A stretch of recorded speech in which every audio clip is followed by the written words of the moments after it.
Georgia Department of Corrections is referring to this incident as a disturbance. This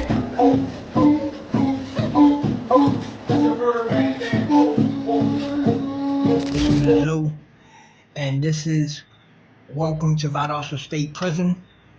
This was my introduction coming to the prison and how it got crazy once I got down there. Check it out. It's crazy, man. At 5 in the morning, man, I got sticks there laying around, man.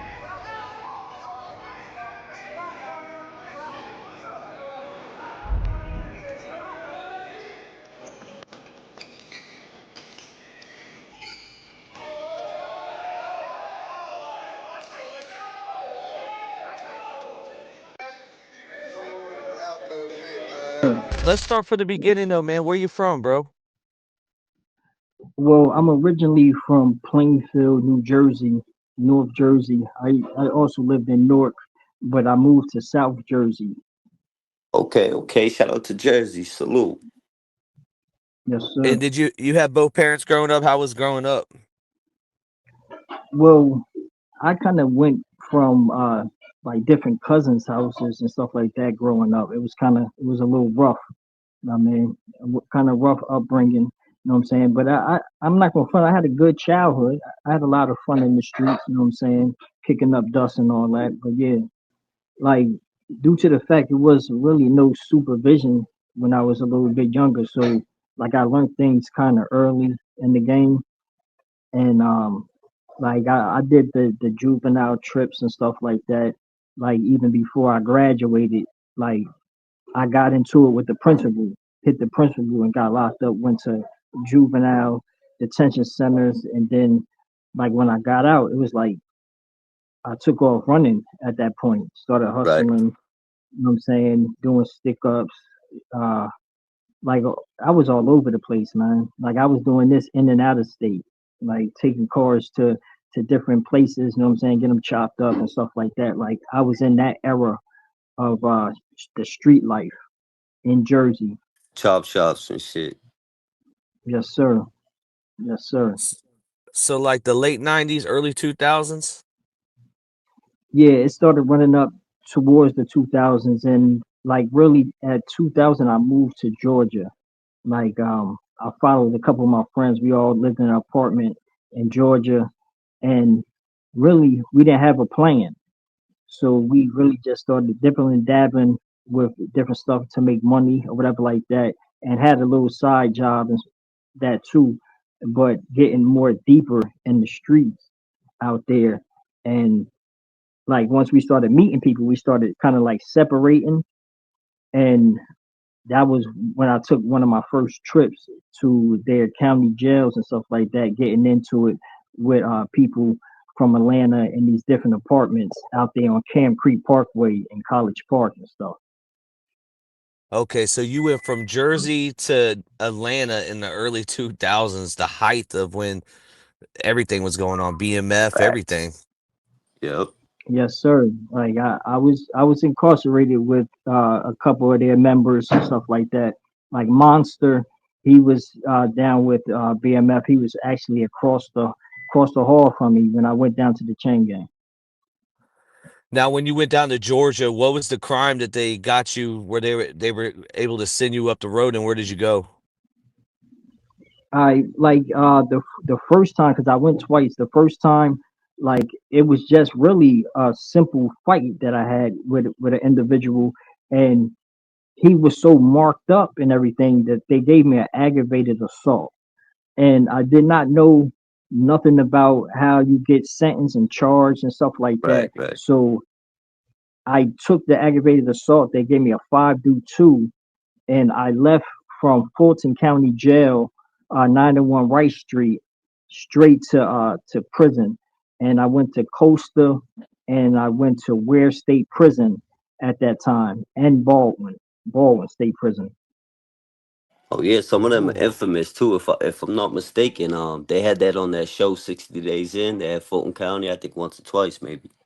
Yeah, going from Yeah, Fulton County, holy crap. it was biting in there, man. Like they put me into what they call the Thunderdome and stuff like that, And soon as you get in there, like you walking through a crowd of people, and they looking at you all crazy and stuff like that, asking you where you from. They trying to see if you're from Atlanta or from the outskirts and stuff like that. I told them I was from Jersey, but it was something about that. Like they would never call me Jersey; they would always call me New York, and that would really, really piss me off because like I'm not from New York. I don't want to be called New York. Like, Right, right. and I got into a lot of fights because of that alone. Yeah, I hear you. I'm from Boston. I couldn't imagine somebody give me a nickname like New York. That shit salty. You know what I mean? Respectfully. Yeah, Yeah, that's a yeah, yeah. southern thing. Respectfully. I don't know why that we do that. So, and I think it goes across the board. We generalize, and my grandpa, for example, used to say anybody from up north, he would call Yankee. Like he would call Ronnie that, and that would Right, right. offend Ronnie. And Well, then you know, it's deep, you know what I crazy. mean? My homeboys call me Blue Eyes. You know what I mean? Down here, we call each other Boss. They call me Boss. But when I was down south, my name was Boston. That's how I got the Boston Boss because it's like everybody just called me Boston down south. Right, Yeah, right. There's a Boston, Georgia too, by the way, Ronnie.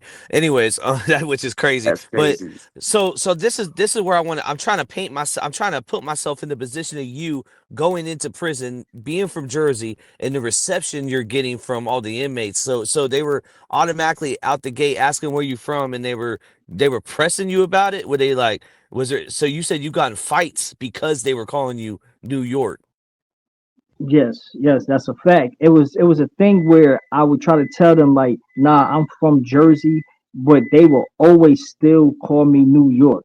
You know what I'm saying? Like no matter what, they would do that, and like I kind of got a rep from that.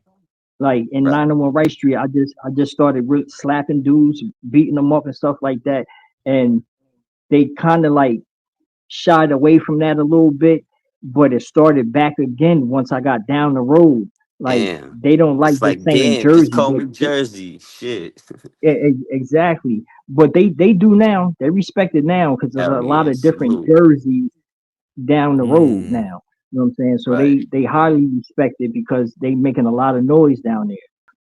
I was like 25 when I first went down the road, and they actually put me in like an annex when I first went down there. So I got this like cultural shock at that age because I was on a Mm. shotgun detail. Didn't know nothing about it until we got out there, and then we was like in like walking through like a little swamp type of thing on the side of somebody's house with bush axes, cutting through water, knocking down weeds and stuff like that with a shotgun to our back. I was like, yo, I can't Damn. do this. You know Right. what I'm saying? Like I felt degraded, and I just felt like a sucker. So I was like, nah, I'm not doing this. I bucked on it, and then they put me behind the G wall, and then that's where all the trouble started. That's where all the trouble started. When it comes to Georgia and the politics, so what was it Mhm. like? Because we've heard multiple different things. Like we've heard that the Bloods run all the prisons and they take the white boys and they use them as footrests. Like we've seen videos of this, honestly. Like there's shorts on Georgia prison. Did you see anything like that, or what was it like? What was the politics like? I due to the fact that I came in and they knew that I was Muslim, so I kind of like kind of just talked to them and didn't talk to nobody else. But the things that I saw, like the Bloods were way deeper than everybody down there. I'm gonna tell you that. Yeah. But after a while, like them oppressing the white guys down there, they started to build a community called the Ghostface Gangsters. So that stopped from them from being oppressed down there and stuff like that. They started kicking up. They started putting tattoos all over their faces and Yeah. stuff like that. For those who had life, like full of I was just tattoos, telling so they DVS can that's how a lot of gangs start through, survival. yeah, exactly. They try to have a like a intimidation factor. So when you coming into their dorm and everybody like all scarred up and stuff like that, you don't know who's who and what's what. You think Right. everybody a gangster. You know what I'm saying? And but And it these were it white was boys. biting. Yeah. No shits. And they were they going off of the Aryan Brotherhood? No, they basically said that the Ghostface Gangsters was about stopping the oppression on Right. the white guys coming down the road, and they was about money, like getting stuff in and making money. I mean, Business, right. So this was back in the yeah, early 2000s. They did this. yeah, they were starting it up back then. Yep, they were starting it up back then, and now they're strong. They got numbers. They got numbers. And did you see any white boys that were a blood or a crip? I've seen some white dudes that said that they were blood, and then I seen some white dudes that said that they were GD. That reminded me of Florida. Like eventually, what comes from that is something like unforgiven. We learned that on this podcast as well. You know what I mean? Right, right. Mm. And di- let me ask you this: so you went from when you got locked up. You said you were in where? When did you eventually get to the Valdosta State Prison? I once I got released for the first time that I went down the road, I stayed out for like 2 years. I started grinding, making a clothing line and stuff like that, and doing parties. And me and my girlfriend stayed together at that time. And I told her that I missed my flight, but I lied to her. I was on my way there with flowers and stuff like that. I went to my next door neighbor, Oh got my shit! hammer, my gun, and I'm going into the house, and she was cheating. You know what I'm saying? She was Damn. actually having Yo, right sex away, when bro. I was. I don't want to cut you off, but right away that give me Biz Marquee vibes. Like, oh baby, you like you know what I mean. Went to the college dorm and called her cheating. Like right away, I was like, oh man, this is gonna end bad. But go ahead. Yeah, I got up the stairs. They did not hear me come in. When I opened the door, they were still in the act. They went split up. Dude tried to grab his clothes and stuff like that. While I'm arguing with her, he runs out. I run behind him, and I knew I shouldn't have done that, but I did it anyway. And I ran behind him. He jumped in his car and went the opposite way, where he tried to exit in the entrance area, so the gates will go backwards and not frontwards, so he can go out. And I ran up to the car and I let off shots, and it only grazed him, but he played like he was dead. So he put his head onto the horn and it went off. I started running. You know what I'm saying? Because I thought I caught a body, so I started running Damn. and I went back to the house and hid. And she told where I was at. I got locked up. Then I started going down the road for another aggravated assault, uh, damage to property. They even gave me aggravated stalking. You know what I'm saying? Like I stalked the situation, even though I lived there. I mean, That's so they was crazy. trying to give me 15 years, but I had a little bit of money and I got a good lawyer, and they gave me a 10-3, and then they sent me down the road again, and that's when I got to Valdosta State Prison. Okay, so was But that the worst prison you've ever been to? um, I'm going to say yeah.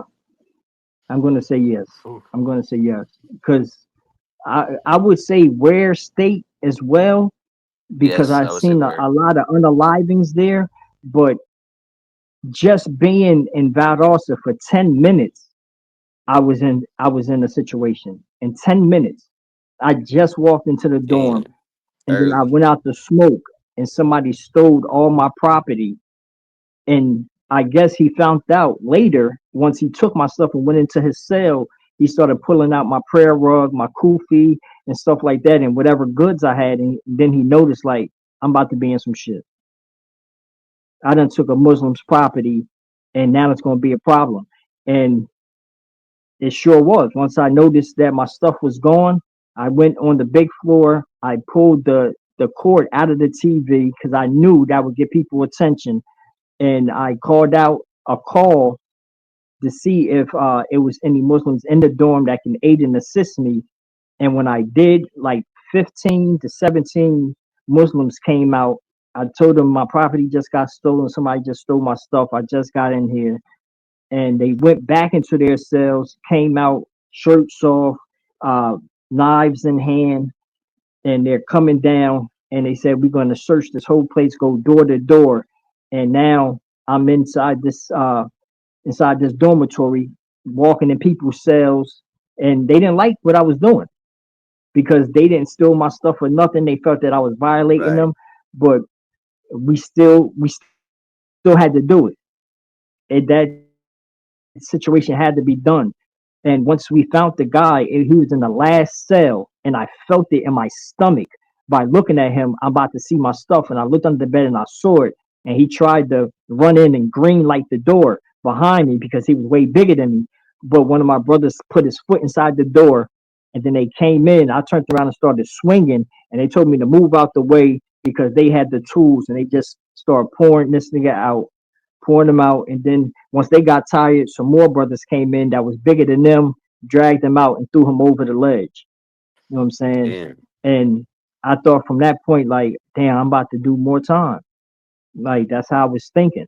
Right. But the brothers had life in there, and they told me, well, they asked me first how much time did I have. I told them I had the 10 through 3, and they said we're gonna take this right here because they had life, and one brother had like 3 life sentences and like Right. 200 and something years. So yeah, So they they had your took the back rap for early. me. You wasn't there very long, but them Muslims right away. You stuck together early.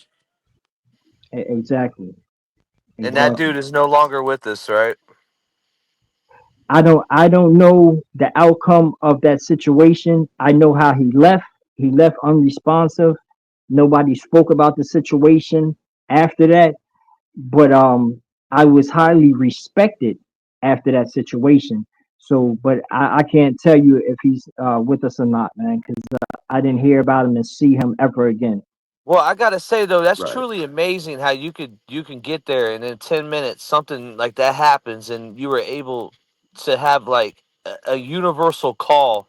And it's not in the Muslim community. It isn't a gang either. I know there's a lot of drama going on right now in politics and around the world with it, but for that camaraderie, you got to admire that. Right. Like listening to that, Ronnie, is Early like, too. Early man. too. And for them to then Mm.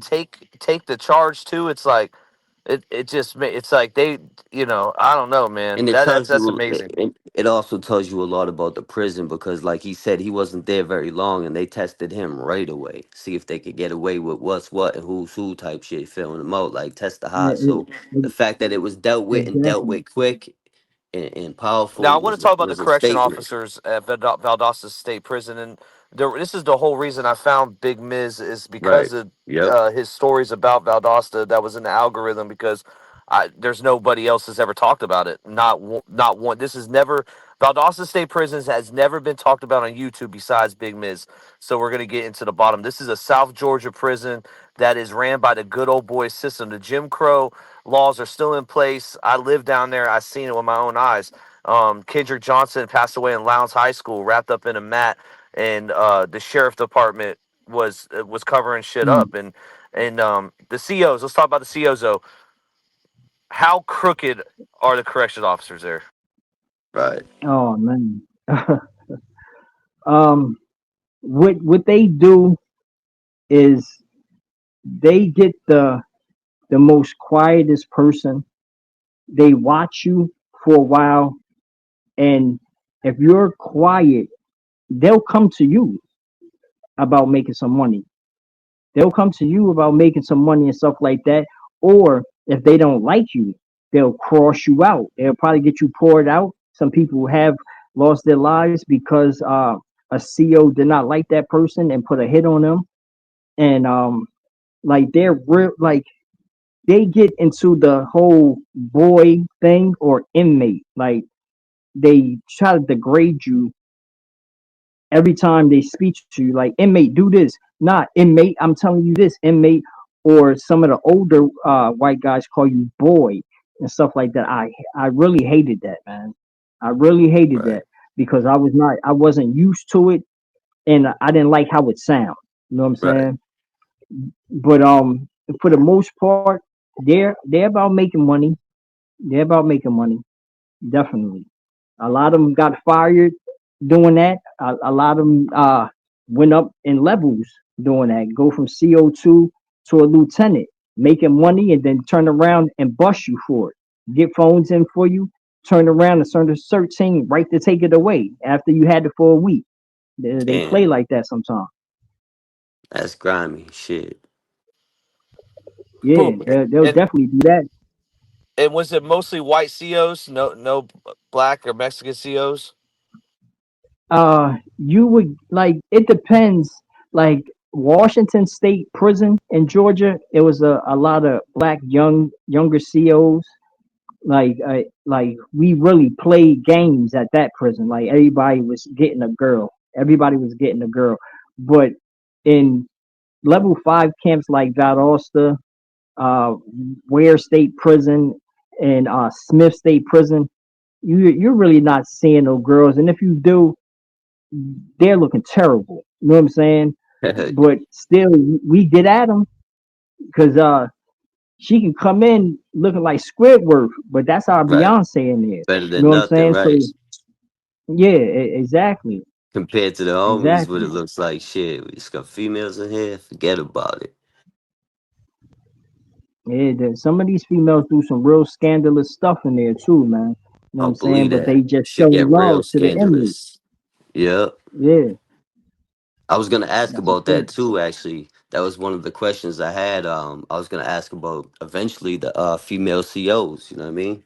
I know even if you might have not have partake, have you seen anything scandalous go on with the female COs and the inmates, or heard about it? Um, in different like every prison I went to, I know of somebody that smashed the CO. You know what I'm saying? Damn. I have looked out and watched the dorm while they went to chow, and one of my mans and them is smashing the CO inside his cell or getting some head inside his cell and stuff like that. So yeah, like I have dealt with cadets that just came into the jail. They're not even a CO1 yet, and they're writing me. We're talking on the phone and stuff like that when I had a cell phone in there.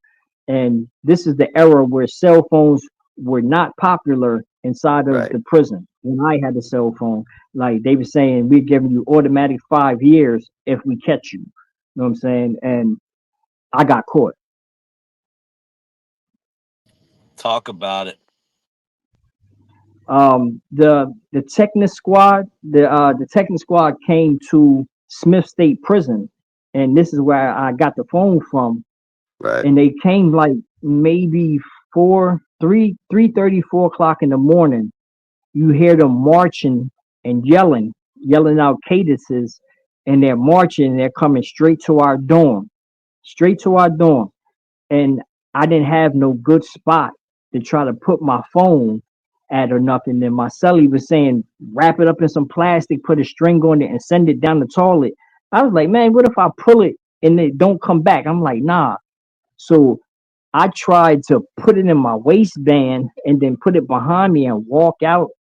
And they told us to stand back and then take our stuff off and squad cough and the phone drops and they opened the door. They grabbed me up, rushed me out, saying inmate moving, and Uh. sent me to the hole or whatever. So I thought that I was like, dang, I'm caught. I'm about to do 5 more and stuff like that. But the CO wrote the DR, the disciplinary report. He wrote it Right. wrong and didn't Oh. say his status and his last name and stuff like that. And Oh I yeah. caught So it. he fucked up. Yeah, I caught it and I wagged on that.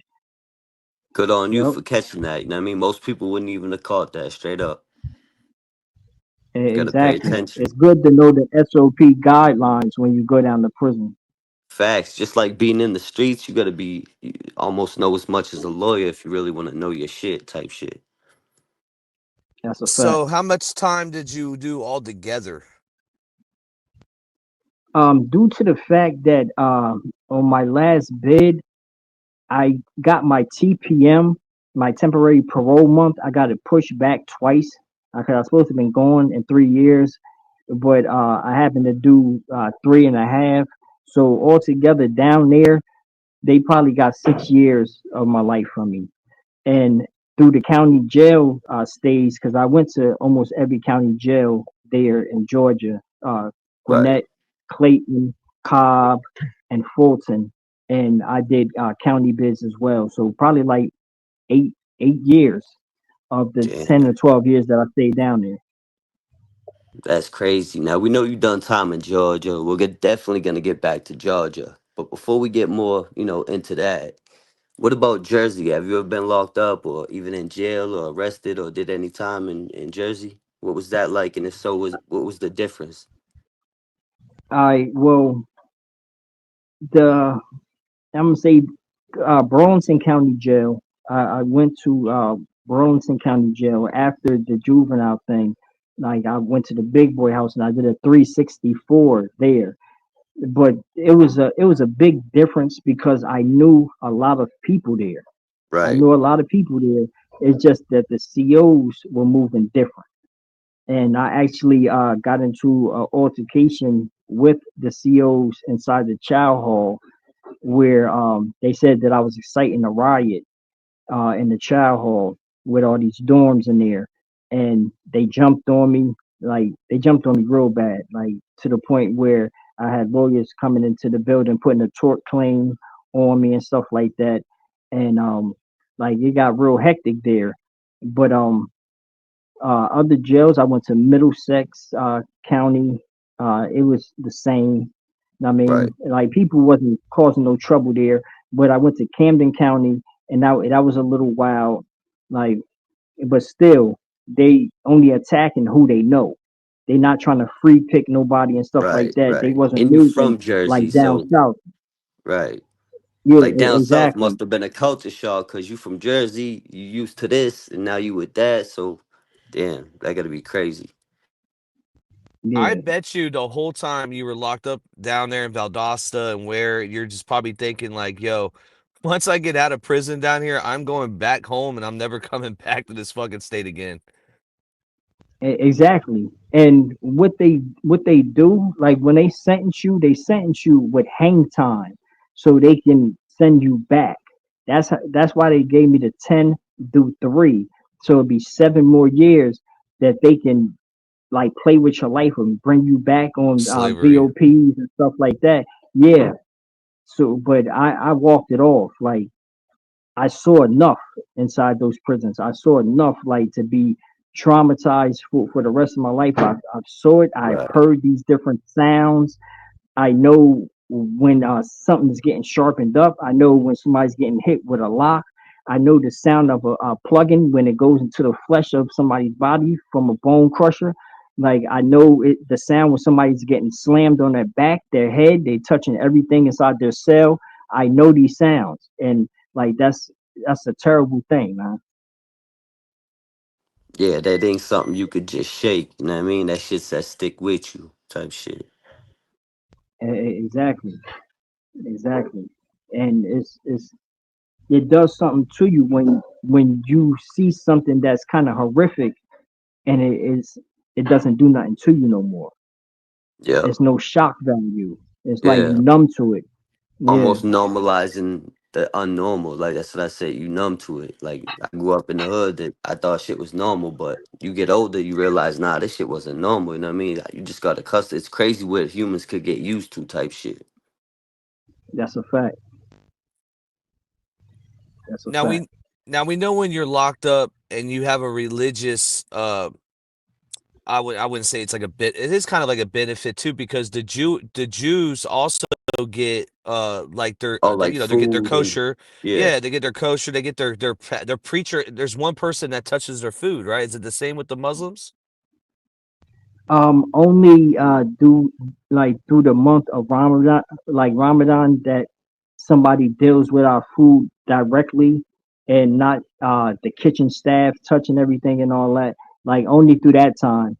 Like right. any other time, we go into the chow hall just like everybody else. Is it the same with the Jews too? They have to go to the chow hall only when it's Hanukkah. Yeah, they would just get like a special tray. Like they probably would have a card or something Right, to show them, or people get to know that person's face and be like, "Yeah, go get Tucker's tray," right, and right. he got There's something that's definitely covered up. And benefits. They get to meet and pray yes, sometimes, etc. It depends on how you look at it.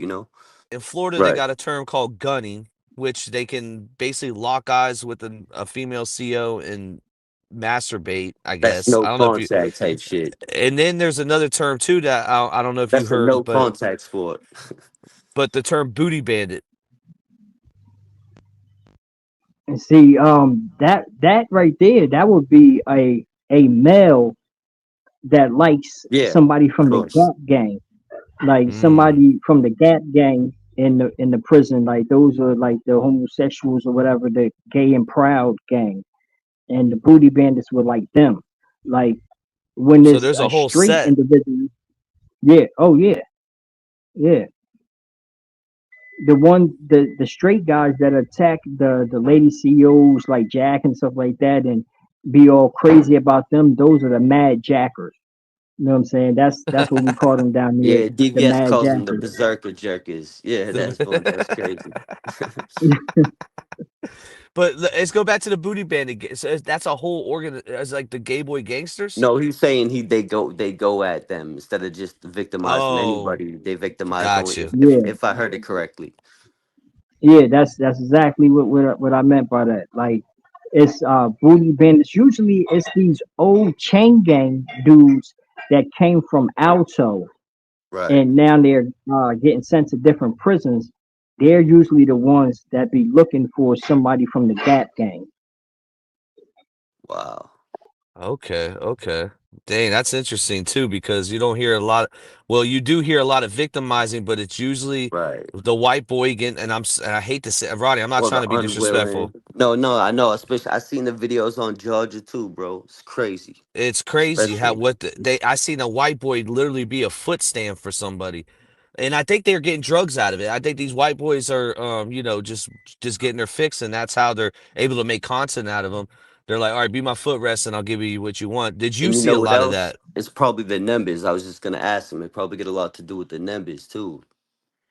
Like it depends on if they were on cream, like methamphetamines or whatever. That's called cream. If they was on cream, like it's no limit to the things that Wow. they would do, or they'll Right, get right. taped doing and stuff like that. Like and it runs amok. Like in a lot of prisons right now, it's at least 80% of the people in the dorms that might be on cream.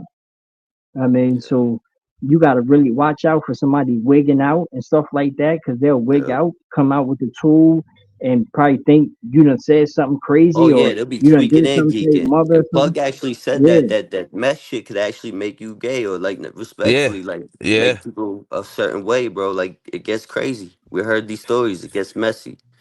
yeah. It definitely yes, gives you yes, it confidence. does. My theory with this is that it's white boys and Latinos over a bit in South Florida. They were already gay, but when they do meth, it's like they get the confidence to actually be gay. That's what I feel like it Like to is. I be feel like they're already themselves. gay. Yeah, like the Um, real the beat. Yeah, it's like what I mean. You get like when you get drunk and you speak your mind type shit. The real them comes out. That's crazy. I want to visualize. This is what I always do with these interviews. I want to visualize the day you get out finally on that second bid when you exit those gates. Like, put us in them shoes, man. All right. I'm gonna go to like a week before they sent me another TPM date, and it was saying that I get out in that following week. And like at this time, I was a mayor of Tulane, so I was teaching uh, the whole prison, the whole Muslims in the prison. I was teaching them Arabic at that time, and I told them that I was leaving, and they had put me into like a almost like a faith-based dorm towards the end. Like once they found out that I was high leveled inside of the Umar or the congregation, they Right. separated me from the brothers all the way in the back. You know what I'm saying? Oh, of course, of And course. they told me since I'm in there kind of by myself that I probably need to go lay down, like go to the hole and lay down for a week and then leave from there. And I was like, nah, I'm not doing that, right? But I waited until like the day before, and then I said, yo, I want to lay it down. I don't want to be in this dorm no more. And they're like, well, you leaving like tomorrow or the next day? And I said, yeah, because I remember seeing somebody leaving like 2 weeks before that, happy as I don't know what, and whipping a Bombay and that's a drink that we drink down there. But they put razors all in his Bombay and Damn. messed this man up. And I was Sabotage the like, whole shit. yeah, I was like, I'm not getting one of those parties. Ain't nobody sending me off all messed up. I'm trying to come out better than I came in here Right, and not right. looking different. You know what I'm saying? So I went and laid down the night before, and then once I walked through those gates, man, like, uh, man, I don't know. It just felt so weird. It felt unbelievable to see that I was free. You know what I'm saying? And all the trauma and the drama is behind me. You know what I'm saying? And Right. I was happy. I was okay with my situation. I left with the girl that I was dealing with, and I didn't look back, and I haven't Right. looked back. I like what you Yeah, say that's a because a fact. lot of people say, I'm gonna come out just the way I went in, but you highlighted you wanted to come out better, and I respect that. Salute. So what would Mm, you tell the youth mm. to get their mind right and get their life right to not go through this shit? I would say to the youth to for them to give themselves a chance. Think before you even go out with the people that you're around. Study the people that you're around. Listen and see what they're saying to you so you can know who you are to them. So you can either move away from them or come closer to them if they're positive like insight in your life if they're positive. But if you notice that you keep getting in trouble with this the crowd that you're with, take yourself out the situation, man. Give yourself a chance. Don't do nothing stupid and find yourself in somebody's prison, penitentiary, or chain gang, man, because they're waiting. It's some prisoners waiting and convicts waiting just to Oh, see you big come through facts. there so they can do something to you. They conjuring up new ways to violate people every day. So I just hope that people listen, especially to some of the stories that I tell. I know some of them be real graphic. I don't try to make them funny. I don't do funny videos because none of the things that I went through I wanted to laugh about. Right. I And mean, it don't so seem like you're I hope that, glorifying it neither. This is a message. Respect. yeah, that's a fact. That's a fact, man. You would have to do And 10 of these to get his whole story. You would have to Oh, like facts. this is literally like 5% of what he's even talked about on his channel that we didn't even get to, but I want to leave it open. I want people to sub to Big Mizz from the zoo, and I want Big Mizz to come back